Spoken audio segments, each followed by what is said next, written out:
In episode 11 of 86, here we go. Major Vladilena Milice, during her house arrest, travels to the forwardmost base of the San Magnolia Republic in their defense against the remnants of the Giadian Empire.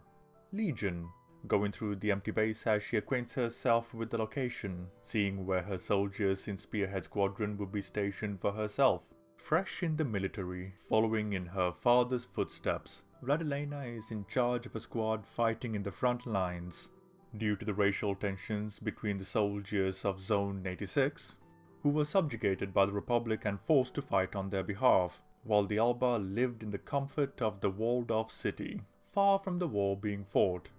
Despite her efforts in trying to help, the soldiers do not care for her, calling her a white pig as they do to all Alba. With the previous handler of Spearhead Squadron leaving his post after being exposed to the Legion's black sheep, she is offered the opportunity to take over. They are all considered elite soldiers who have survived at least 4 years in the front lines. Add to this group her potential, being the youngest major in the history of the Republic military, and her effort when conducting herself, she is a logical choice. Despite the fact the group was only assembled a month prior, they already had 5 handlers leave their post, yet she accepts regardless. She takes to communicating regularly with the group, their leader Shin in particular, wanting to maintain close relations so that she is able to perform her duties to the utmost, even if said interactions were unwelcome by many in the squadron, who see her as nothing more than a privileged pig safe within the walls of the Republic,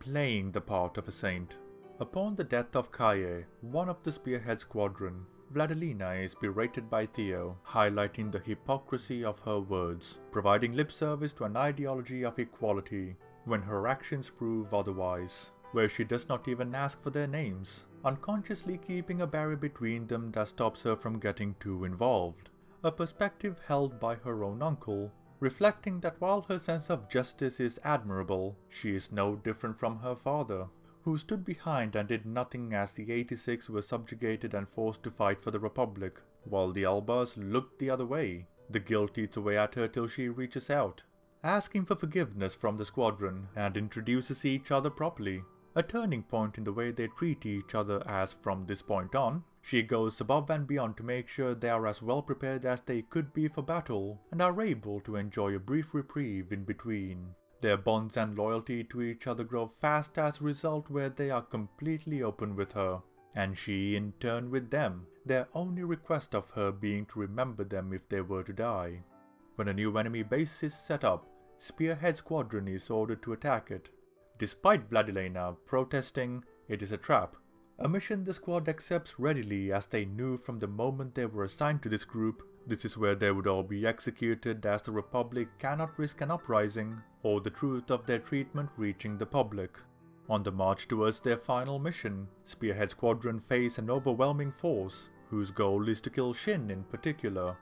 a legion of machines led by the consciousness of his dead brother, extracted and manipulated so they could evolve further, and Shin readily takes on the challenge, wanting to finally put his brother to rest. The remaining members of the 86 fight with all they have, till for the first time in their war, reinforcements come in the form of an aerial bombardment. Vladilena, unable to simply stand by and watch her men get killed by order of the Republic, ignores her orders, breaks protocol, and manipulates whoever she could to make sure they are able to survive, an action she would be punished for. With the enemy defeated, what's left of Spearhead Squadron continues on despite her pleas, reminding her that while they may be in hostile territory, they would be living free for the first time in years, listening to every word they have to say until they go out of communication range, breaking down in public as her soldiers were sent to their death by the very people who were meant to protect the citizens, regardless of everything she managed to do for them.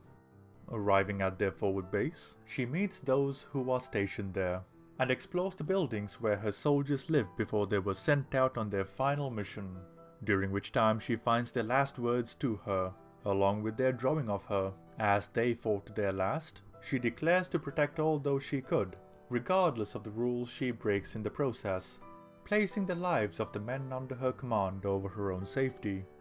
Vladilena grows from a naive idealist who is unaware of how she too is a part of the system she is discrediting, to someone who is willing to carry out the action she is preaching about, going the extra mile to do what she can to ensure the further survival of the soldiers under her command, starting with little things such as conducting research on enemy tactics, till by the end of the journey, she would disobey her commanding officers for their sake. Her experiences leading up to this point forms the foundations of her rebelling against the discriminatory systems that had been set up by those who came before, wanting to change things from the inside, challenging her superiors so that she can change the mentality of not only the military, but the rest of the Alba living in San Magnolia, desiring to save as many lives as she could rather than sacrificing them in a war of attrition with the Legion, evolving into a leader that, through her own effort and her care towards her men, earns the respect of the soldiers who serve under her, whether they be 86